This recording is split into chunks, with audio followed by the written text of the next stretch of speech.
Troisième partie, le Sphinx, gardien de l'horizon.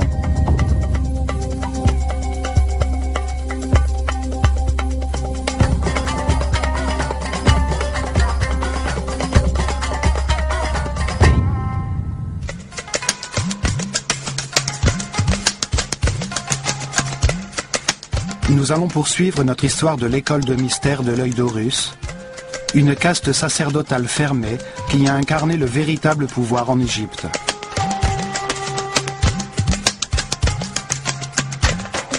Elle fut organisée par les prêtres qui ont survécu au déluge universel et qui avaient conservé le savoir de l'ancestrale civilisation atlantidéenne.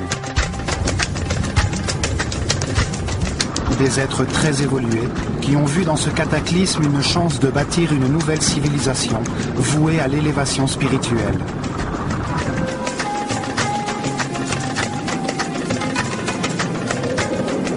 Ils utilisèrent leurs temples comme des livres vivants pour révéler leurs connaissances sur Dieu et sur le fonctionnement de l'univers afin d'accélérer l'évolution de leur peuple.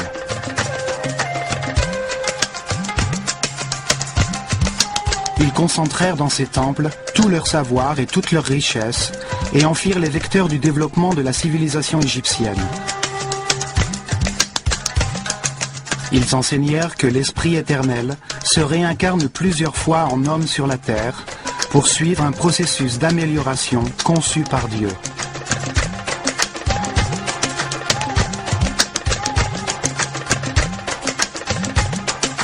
Il s'incarne dans de différents corps, nés dans des familles, des époques et des lieux différents, dans différentes conditions matérielles, économiques et sanitaires. Il se réincarne plusieurs fois sur la Terre, pendant que le système solaire tourne autour du centre de la galaxie, ce qui dure 25 920 ans. Un tour qu'ils ont appelé année cosmique. Pendant ce cycle, la conscience de l'homme est sous l'influence de l'énergie des différentes constellations qui déterminent les processus nécessaires pour son évolution, comme le Soleil détermine les changements de saison.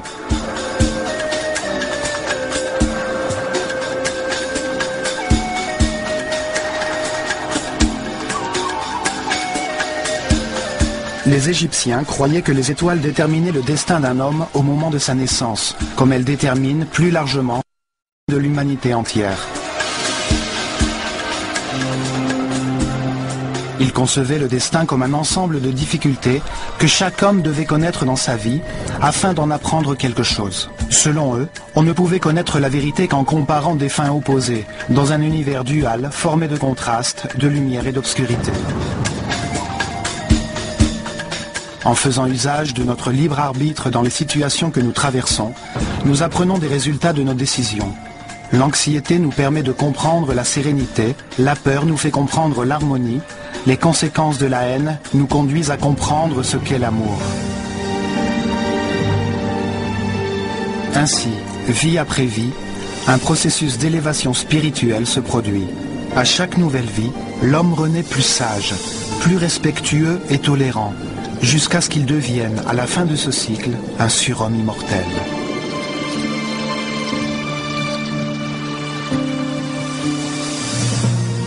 À ce moment d'illumination, il est capable de se souvenir de toutes les vies qu'il a vécues, de toutes les fautes qu'il a faites, en comprenant que, grâce à elles, il peut maintenant connaître la raison de son existence.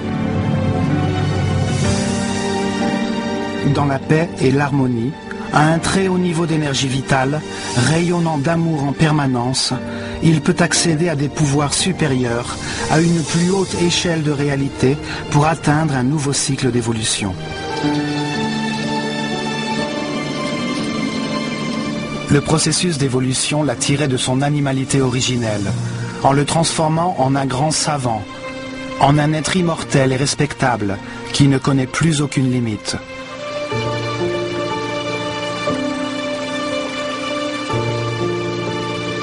Grâce à cette compréhension de la vie, les Égyptiens vécurent dans la paix et l'harmonie durant des milliers d'années et faisant de leur civilisation un modèle. Les prêtres de l'œil d'Horus nous ont laissé ces vérités à l'intérieur de leur temple. C'est pour cela que nous allons les visiter un par un dans cette série de documentaires.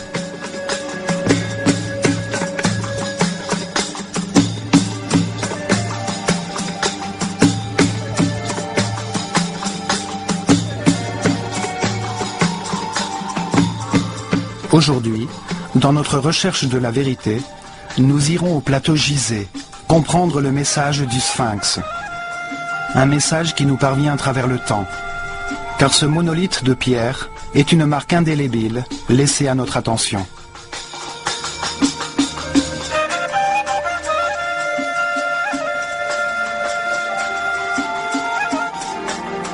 Le Sphinx révèle des mouvements astronomiques observés pendant des milliers d'années par les Atlantidéens au cours du cycle astronomique précédant l'ère égyptienne. De nos jours, nous croyons que l'Atlantide n'était qu'un mythe.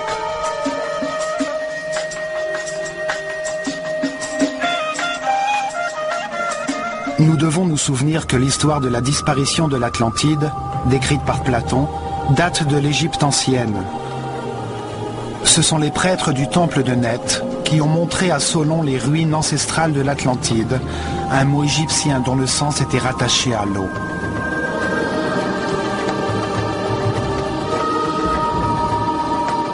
Le terme Atlu veut dire eau, ou plus précisément, la limite de la terre qui touche l'eau. Anti évoque la division d'un terrain. Le mot composé Atlanta se réfère donc à terrain séparé par de l'eau. Dans l'histoire racontée par Platon, la capitale de l'Atlantide, Poséinodis, était une belle ville construite en canaux concentriques qui partageaient des bandes de terre.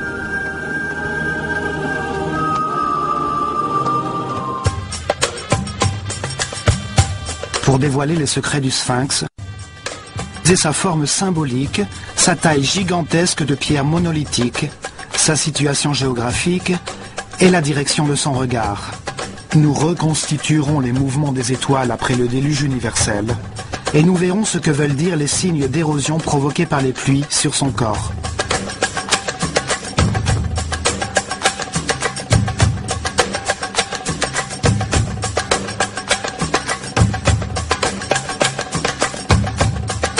Les prêtres qui avaient survécu au cataclysme qui anéantit l'Atlantide ont sculpté une forme symbolique monumentale en fonction de certains calculs astronomiques pour en faire une horloge qui marque les cycles importants du système solaire dans la galaxie. Nous analyserons ces calculs pour comprendre pourquoi le Sphinx est le plus grand et le plus ancien marqueur temporel sur la planète. La première date à y être inscrite fut le Zep Tepi. Le temps nouveau, le début de l'heure H de la nouvelle civilisation qui succéda à la destruction de l'Atlantide. Le Zep Tepi est le premier pas sur le chemin de la perfection spirituelle pour toute l'humanité. Le Sphinx est la première pierre sur cette route. La deuxième date enregistrée est celle de la dernière catastrophe, qui est survenue il y a 13 000 ans et que l'on nomme déluge universel. On trouve des traces de ce cataclysme sur toute la planète. D'autres parties du globe furent touchées en même temps que l'Égypte. Les prêtres, dans leur sagesse, avaient conservé la mémoire d'autres catastrophes précédentes, dont une était survenue au commencement de la civilisation atlantidéenne, il y a environ 38 000 ans. Ils savaient que ces catastrophes étaient cycliques et qu'elles avaient lieu à chaque changement d'année cosmique. Cette rémanence cyclique les inconfortait dans l'idée que les étoiles marquaient la durée de tous les cycles dans les différentes échelles universelles. Ces caractéristiques du Sphinx montrent l'importance à tous les niveaux du grand cycle cosmique. La rotation du système solaire autour du centre de la galaxie détermine la durée des structures physiques qui soutiennent les organisations humaines, puisque tous les 25 920 ans, une catastrophe survient et laisse place à une nouvelle forme de développement, à une nouvelle organisation du monde.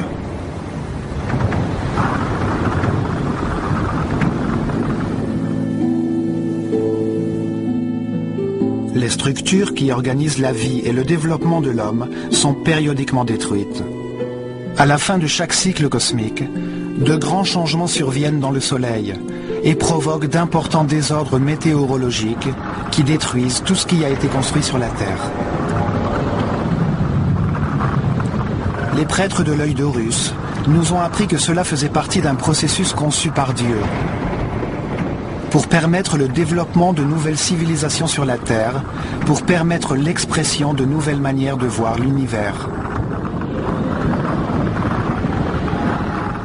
C'est comme si l'humanité, ne formant qu'un seul corps, mourrait tous les 25 920 ans pour renaître sous une forme plus parfaite. Le même processus que celui par lequel passe l'homme, mais à une échelle collective, avec un esprit plus grand.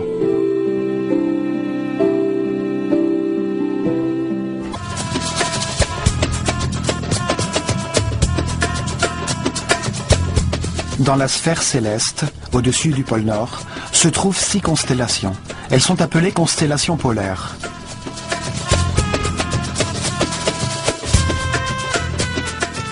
Plus bas, près de l'équateur, se trouvent 12 constellations zodiacales. En sachant dans laquelle des 6 constellations polaires et dans laquelle des 12 constellations zodiacales se trouvait la Terre à un moment donné, nous pouvons déterminer exactement quelle date il était à cet instant. Le système solaire tourne autour de la galaxie le long d'une ligne imaginaire appelée l'écliptique. Chaque rotation dure 25 920 ans, un cycle perpétuel que les prêtres égyptiens ont appelé l'année cosmique. Ils ont divisé ce tour de 360 degrés du système solaire dans la sphère céleste en 12 secteurs de 30 degrés. Le Soleil met 2160 ans pour traverser chacun d'entre eux. Ce sont les 12 constellations. Chacune a un nom d'animal. Elles forment le zodiaque, ce qui veut dire le cercle des animaux.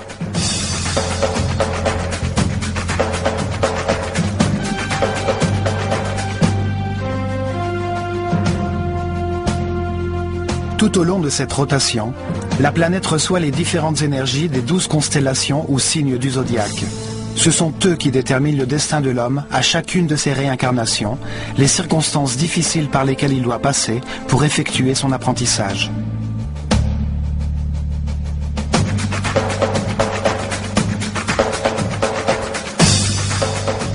En partant du point où se trouve actuellement le système solaire, au degré 0 de l'écliptique, à la fin de l'ère du Poisson et à l'approche de la nouvelle ère du Verseau, nous reculons de 180 degrés.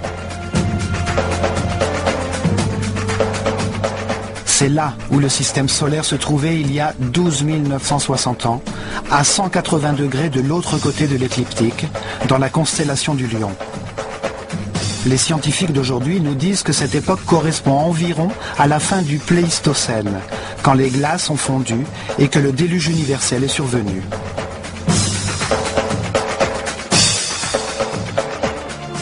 Le sphinx est la réunion des 2 symboles qui représentent le zodiaque et les constellations polaires dans le ciel, le lion et l'homme, ce qui nous indique une date précise dans le temps.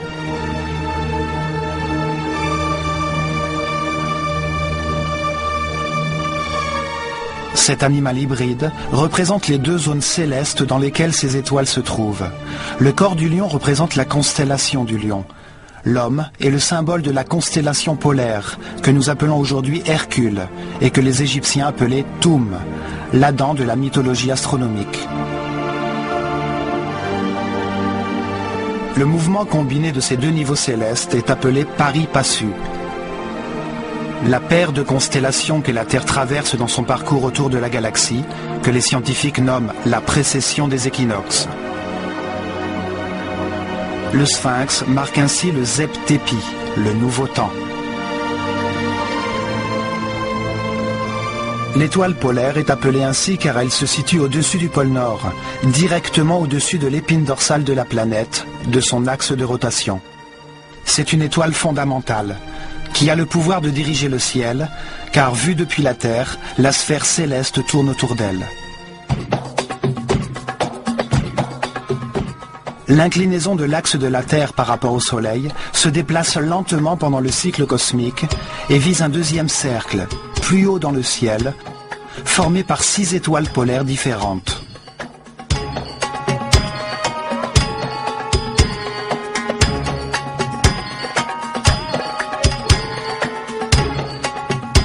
Les Égyptiens ayant hérité de cette connaissance des étoiles, ils savaient qu'en divisant ce deuxième cercle en segments de 60 degrés, ils constateraient que l'axe de la Terre pointe en direction d'une étoile polaire différente tous les 4320 ans.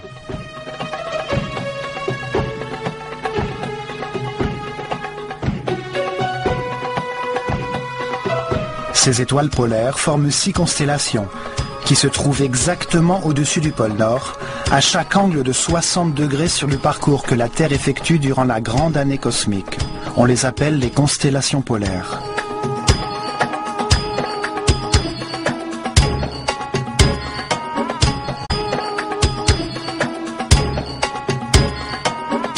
Dans la constellation de la Petite Ourse se trouve l'étoile Polaris, qui est notre étoile polaire actuelle. C'est l'étoile qui guide les marins en mer. Il y a 4320 ans, l'étoile polaire était Alpha Draconis, située dans la constellation de Draco, le dragon.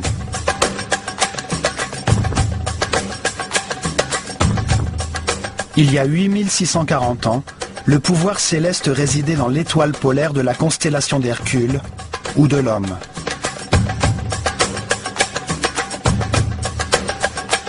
Il y a 12 960 ans, au moment du déluge universel, l'étoile polaire, dans le cercle supérieur, s'appelait Vega, dans la constellation de la Lyre.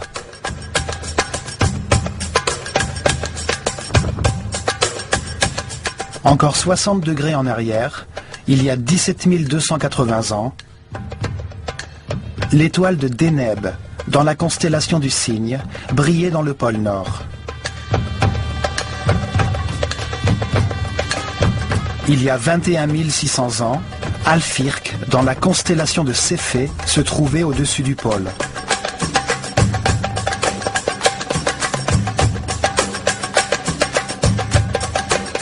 Et il y a exactement 25 920 ans, ce qui correspond à un tour complet de l'année cosmique, l'étoile Polaris, dans la Petite Ourse, brillait au-dessus du pôle, comme maintenant. Ces deux groupes de constellations, les 6 du cercle polaire supérieur et les 12 du cercle zodiacal inférieur, influencent l'homme en permanence. Ces deux cercles tournent autour d'un axe polaire virtuel au centre de la galaxie, l'axe de la couronne.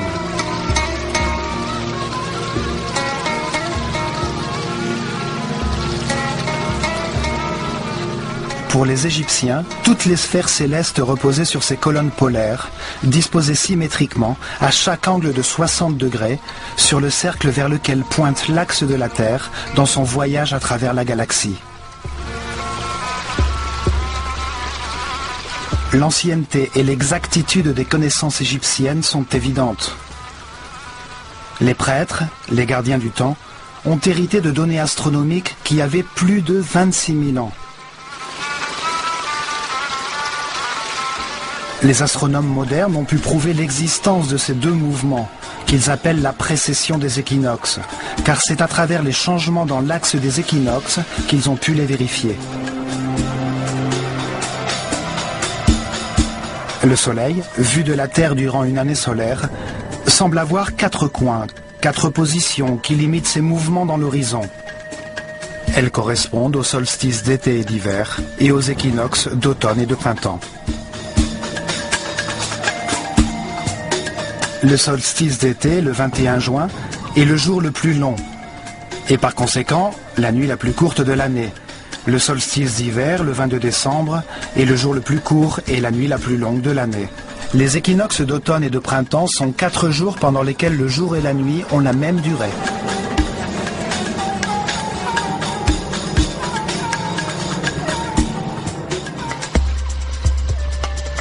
À Gizeh, le Soleil fait face au Sphinx au moment des équinoxes et il se lève à 28 degrés de longitude nord-est au solstice d'hiver et à 28 degrés de longitude sud-est au solstice d'été.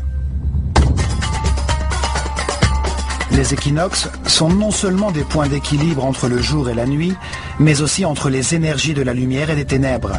Ces jours-là, les portes dimensionnelles du temps et de l'espace s'ouvrent. C'est pour cette raison que les jours d'équinoxe ont été traditionnellement importants pour toutes les cultures sur la Terre. Chaque année, la ligne imaginaire qui rejoint les deux équinoxes change légèrement d'inclinaison par rapport au Soleil. Cet axe se déplace d'1 degré en 72 ans et de 30 degrés en 2160 ans. Au bout de 25 920 ans, il a effectué une rotation de 360 degrés. Par conséquent, ce que l'on appelle aujourd'hui la précession des équinoxes correspond exactement au cycle défini par les Égyptiens dans le pari passu, aux 2 niveaux de rotation de la Terre durant la grande année cosmique. En reliant le signe du lion avec celui de l'homme dans la constellation d'Hercule, le Sphinx marque le moment qui a immédiatement suivi le déluge universel, un désastre qui arrive périodiquement à la fin de chaque grand cycle cosmique, tous les 25 920 ans.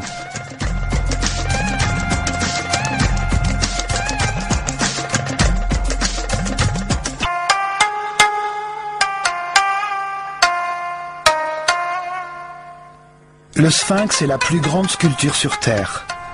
Son énorme corps a été taillé dans une seule roche, afin de perdurer à travers les siècles. Ce monolithe géant, d'un seul tenant, fut érigé sur le plateau de Gizeh. Il mesure 80 mètres de long, 13 mètres de large et 20 mètres de hauteur. Il est aussi grand qu'un pâté de maison. Pour former son corps, les Égyptiens ont sculpté d'énormes blocs de pierre qui ont ensuite été utilisés pour construire 2 énormes temples en face de lui.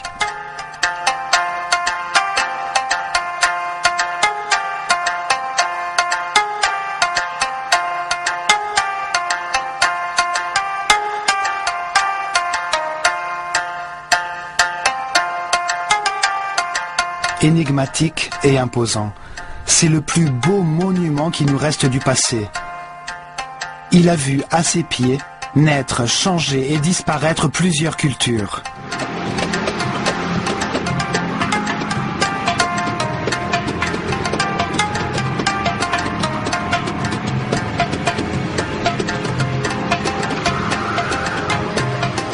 Sa localisation géographique sur le plateau Gizeh, aussi appelé Rosto dans l'ancestral Livre des Morts, est très particulière.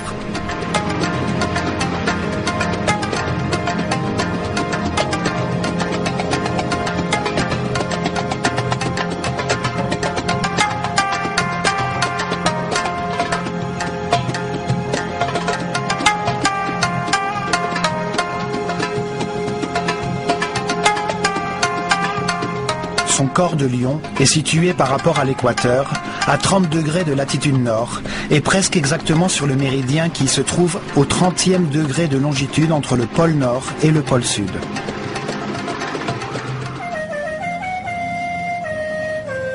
« 30 degrés de latitude, 30 degrés de longitude, sur l'un des points diamagnétiques de la planète. De nos jours, nous savons que le réseau électromagnétique de la planète se structure tout autour de la Terre, entre les 30e parallèles de latitude nord et sud, et à des distances harmonieuses, égales et régulières.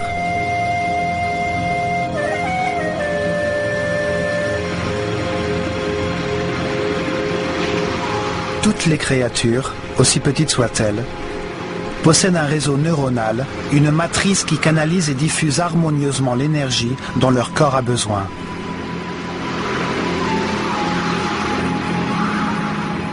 La Terre est enveloppée par ce réseau géométriquement parfait de lignes équidistantes, composées de polyèdres, le long desquels circule l'énergie qui lui permet de vivre. On les appelle les lignes Lie et les lignes Harman. Elles forment une matrice de points névralgiques qui produisent naturellement des tourbillons énergétiques. Ces tourbillons ont été secrètement utilisés par les gouvernements et les individus qui en ont la connaissance pour générer des forces antigravitationnelles permettant la lévitation. Ces tourbillons électromagnétiques sont harmonieusement répartis sur la surface du globe et provoquent des désordres magnétiques et énergétiques avérés. Le triangle des Bermudes, du dragon et du démon, où des disparitions mystérieuses ont eu lieu, sont des points diamagnétiques reconnus. D'autres cultures que les Égyptiens ont judicieusement bâti des pyramides sur des points diamagnétiques.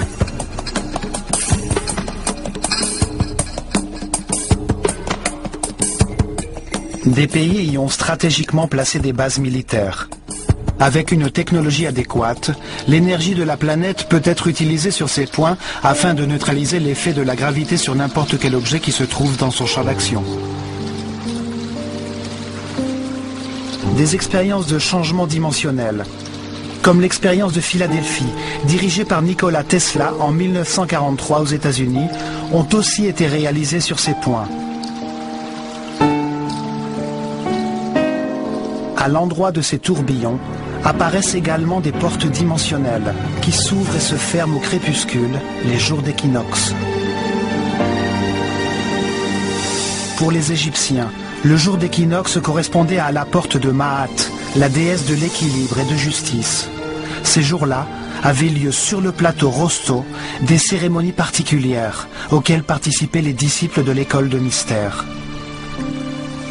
Ils se servaient du tourbillon pour terminer la formation des prêtres qui avaient atteint, après des années, le 5e ou 6e niveau de conscience. Ils étaient alors transportés par une force externe jusqu'aux plus hautes dimensions. Les prêtres de l'œil d'Horus ont utilisé leur savoir ancestral pour construire, à un point critique du réseau électromagnétique de la planète, une grande pyramide qui leur permettait d'exploiter une source inépuisable d'énergie à des fins spirituelles.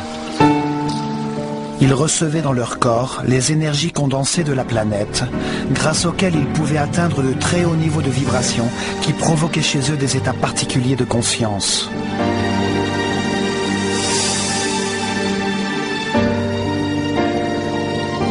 La grande pyramide était appelée l'arche de Ra-Ar-Makou et elle a été construite sur un tourbillon électromagnétique qu'ils pouvaient ainsi utiliser les jours d'équinoxe quand les domaines de la lumière et de l'obscurité étaient équilibrés par Maat.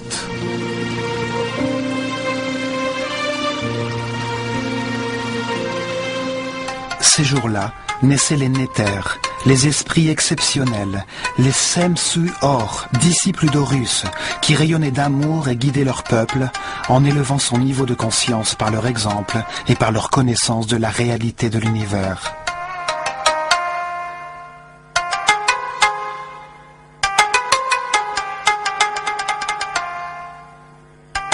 Dans le livre des morts, dans la 5e section appelée Rosto, apparaît une forme pyramidale gardée par 2 sphinx en forme de lion qui font face au soleil à chaque équinoxe et qui protègent l'entrée au royaume de Sokar.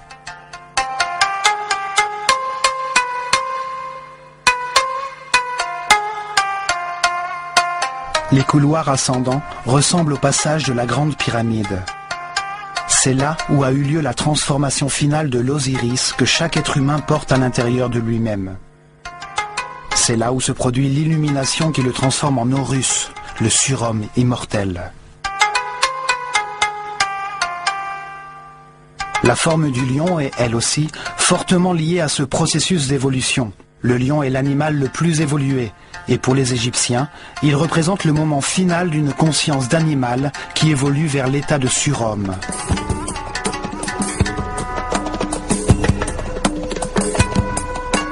Ces éléments, parmi de nombreuses preuves, font de l'emplacement du sphinx un lieu particulier et disqualifient l'idée selon laquelle le sphinx ne serait qu'un simple monument et la grande pyramide un tombeau.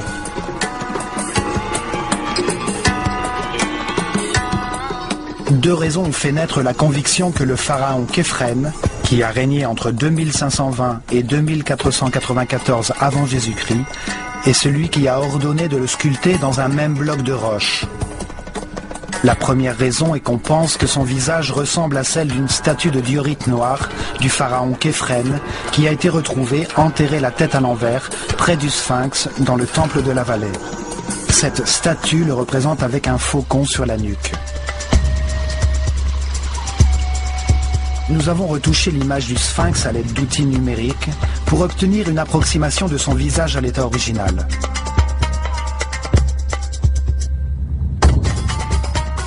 Nous avons constaté que ses traits sont totalement différents de ceux de Képhren.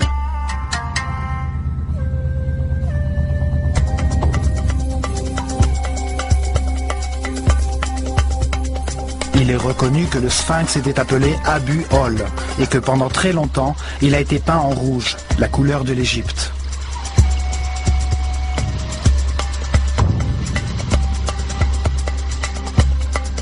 Avec le temps, ont disparu le pectoral fait de pierres semi-précieuses, la barbichette, les couleurs de son élégant némès, ainsi que toutes les plaques de granit blanc poli de la pyramide de Képhren. La seconde raison est qu'une stèle, sculptée dans la pierre, avec la syllabe Kef, écrit sur la 13e ligne, a été retrouvée entre les bras du Sphinx. Selon les égyptologues traditionnels, ceci permet d'attribuer sa construction à Képhren.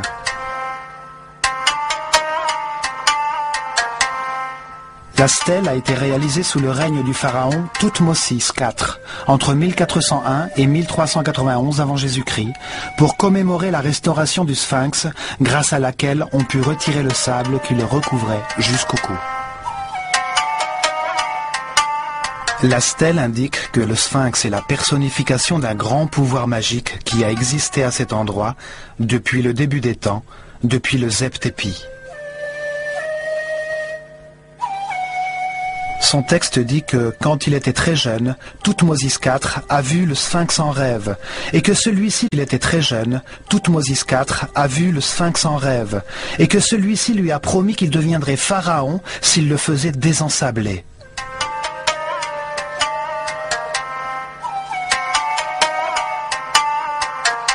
En vérité, elle ne donne aucune information susceptible de savoir qui a ordonné sa construction. Il n'y est fait aucune mention de Képhren comme bâtisseur du Sphinx. Il fut sûrement l'un des restaurateurs qui, comme Thoutmôsis IV, ont enlevé le sable qu'il avait recouvert au cours du temps. Une autre pierre sculptée, appelée la stèle de l'inventaire, retrouvée dans Gizeh par Auguste Mariette, indique que le pharaon Khéops, le prédécesseur de Képhren, a ordonné la construction d'un temple à côté du Sphinx, ce qui prouve que le Sphinx existait déjà et que son successeur ne pourrait donc pas l'avoir construit. Pourtant, cette stèle n'a pas été reconnue par les égyptologues orthodoxes, qui considèrent qu'elle n'est pas d'époque, car le style dans lequel elle est écrite ne correspond pas à celui en usage sous le règne de Khéops.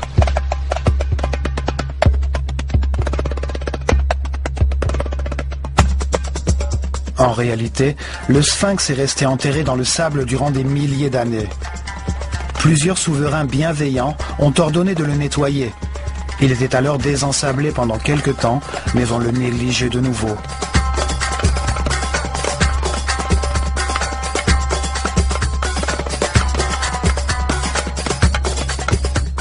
La direction de ses yeux est une autre clé pour comprendre son mystère. Sa tête d'homme fait face à l'est. Il a ainsi contemplé le lever du soleil pendant des milliers d'années.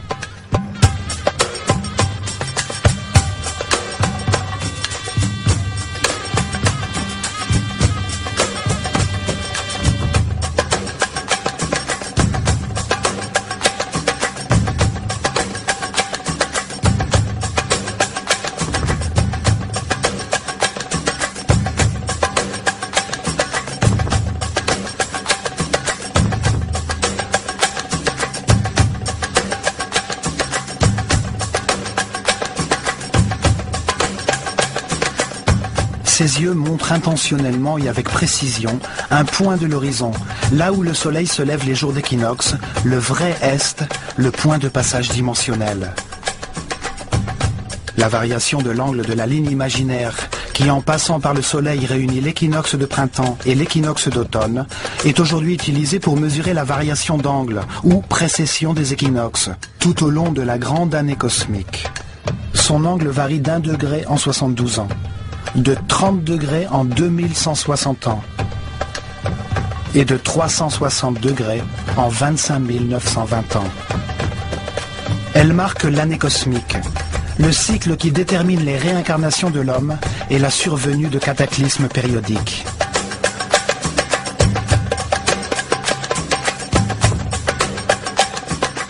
À partir de l'emplacement exact du Sphinx, des scientifiques américains ont reconstitué la sphère céleste en calculant avec un ordinateur la position de la Terre sur l'écliptique il y a 12 960 ans et le déplacement du système solaire.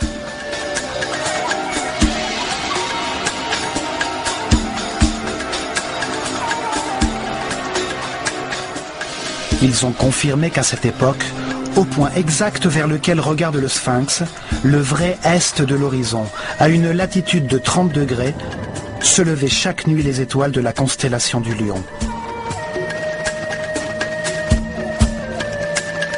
Le Sphinx regardait, à l'horizon, les étoiles du signe zodiacal du Lion, la constellation que le système solaire traversait en ces temps-là. Ces travaux confirment donc le message que le Sphinx veut nous transmettre sur le temps, sur sa forme symbolique et sur son emplacement précis. Au même moment, à 90 degrés au sud, se trouvait la constellation d'Orion, à 9 degrés sur la ligne du méridien nord-sud.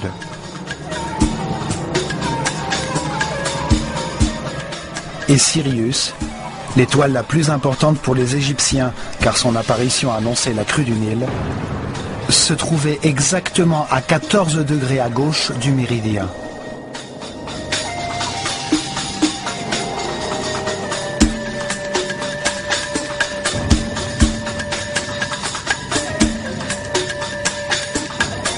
La date que le Sphinx nous indique, le début de la nouvelle civilisation, le Zep-Tepi, est confirmée par la relation entre sa forme symbolique et la constellation zodiacale du Lion, d'une part, et de la constellation polaire d'Hercule, d'autre part. La direction de ses yeux, indiquant l'équinoxe printanier au lever du soleil, et la constellation du Lion la nuit, fait de lui une horloge astronomique tout à fait exacte. Son emplacement a été choisi avec une grande précision pour en faire le porteur d'un message à l'intention de tous ceux qui, à l'avenir, chercheraient la vérité. Il nous dit que le cycle le plus important pour l'homme est l'année cosmique et nous montre un emplacement du réseau électromagnétique de la planète.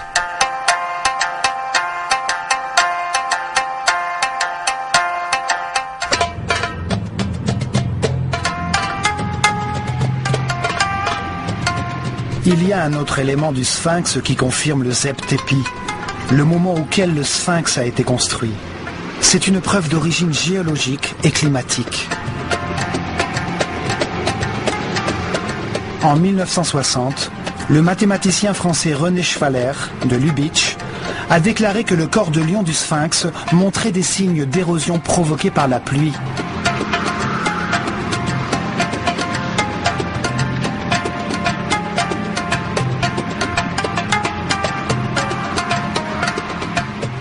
Cette révélation fut accueillie avec stupéfaction, car il est connu que le Sphinx a été enterré dans le sable jusqu'à son cou 90% du temps pendant les 4500 dernières années. Depuis l'an 2500 avant Jésus-Christ, la date où on a coutume d'admettre qu'il fut construit par le pharaon Képhren, seuls quelques souverains bienveillants se sont donné la peine de le restaurer en faisant enlever le sable qui le recouvrait.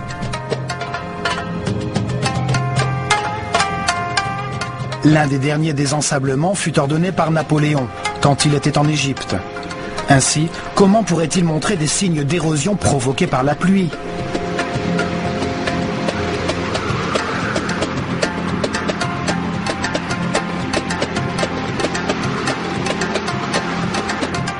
En outre, il a été prouvé que le climat en Égypte a été le même pendant ces 4500 ans, aride, sec, avec des pluies rares.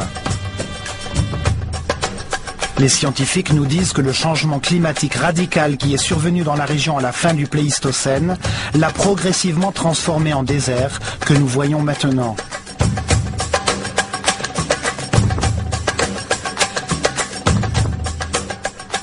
Cela signifie que la pluie qui a érodé le corps du Sphinx pourrait être tombée seulement entre les années 10 960 et 5000 avant Jésus-Christ, quand le plateau Gizeh s'est transformé en désert de sable et que le Sphinx a été enterré jusqu'au cou, protégé du temps.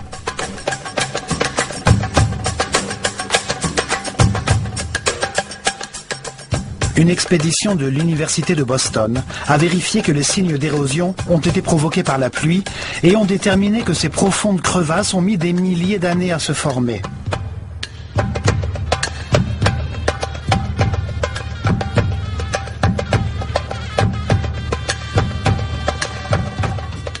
Ceci confirme l'antériorité du Sphinx et relance le débat sur la date de commencement de cette civilisation, point sur lequel les égyptologues orthodoxes ne sont pas venus à s'accorder. Il nous reste très peu de traces des monarques égyptiens, et celles qui restent ne sont pas toujours reconnues. Le papyrus de Turin et la galerie des cartouches, dans le temple d'Osiris, à Abydos, énumèrent les noms des pharaons dont l'existence est avérée.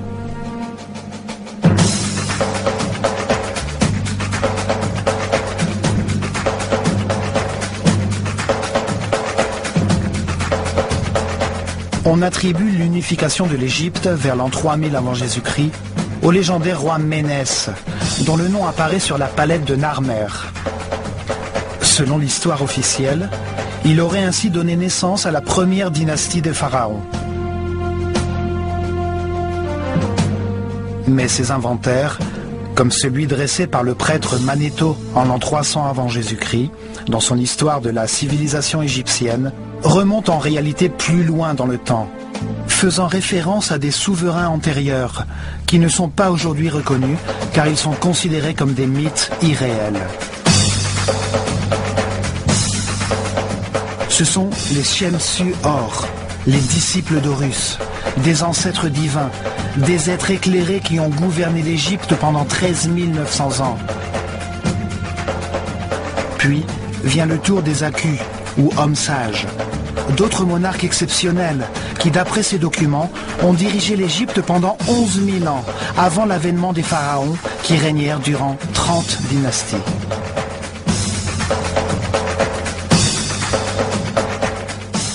Cela signifie qu'il y avait une civilisation en Égypte. Avant même le déluge universel, pendant le cycle atlantidéen, avant le Zep-Tépi et le commencement d'un nouveau cycle intégrant les connaissances antérieures. Ceci explique aussi une des incohérences de l'histoire officielle, qui fait débuter la civilisation égyptienne vers l'an 3000 avant Jésus-Christ. Il est inconcevable que l'art, la science, les techniques d'architecture et l'écriture hiéroglyphique aient pu être aussi développées dès cette époque. Certaines des réalisations des premières dynasties surpassent les développements ultérieurs.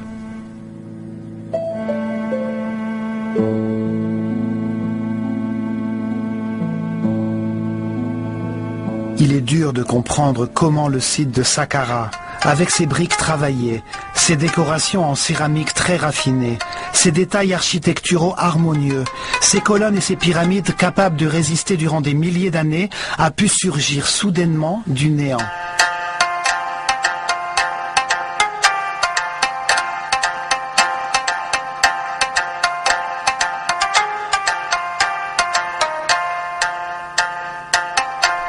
C'est comme si notre civilisation actuelle avait subitement construit une navette spatiale, sans avoir jamais connu les avions de toile, le DC-3 ou les vols Gemini qui conduisent l'homme sur la Lune. Il est clair que la civilisation égyptienne a hérité du savoir accumulé durant le cycle précédent et qu'elle a été guidée dès son commencement par une caste sacerdotale d'êtres très évolués spirituellement, comme l'attestent les découvertes archéologiques retraçant la liste des souverains égyptiens.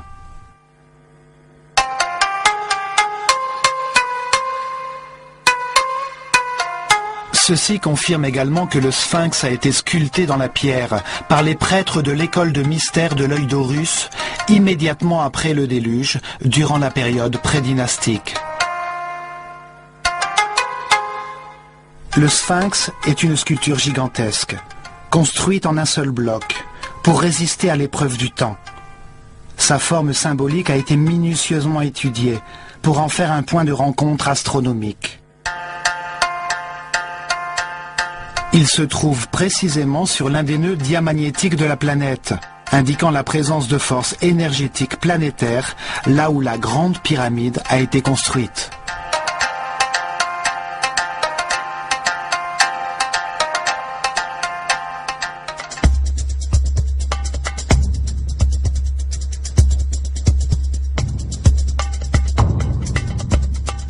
La direction de son regard, vers un point précis de l'horizon, où le soleil se lève les jours d'équinoxe, montre l'importance de la porte de Maat, l'entrée du royaume de Sokar, au moment d'équilibre entre le jour et la nuit.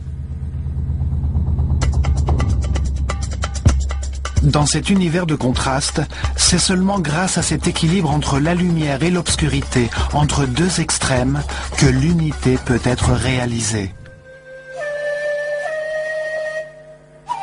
Ce niveau de compréhension ne peut être atteint qu'en évaluant les résultats de décisions prises au cours de nombreuses réincarnations, pour trouver la voie du respect et de la tolérance, de la paix et de l'harmonie.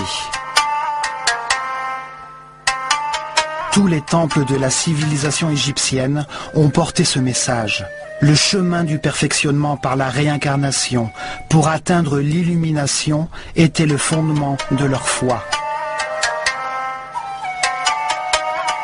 Le sphinx montre également que la civilisation égyptienne remonte à très longtemps, au commencement du monde nouveau, le Zep-Tepi, il y a 12 900 ans, quand les étoiles de la constellation de Lion brillaient en face de lui.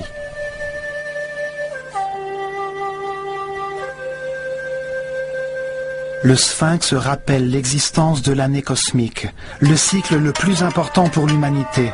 Il confirme que la civilisation atlantidéenne a vraiment existé. Il incarne la certitude qu'il existe une sagesse supérieure.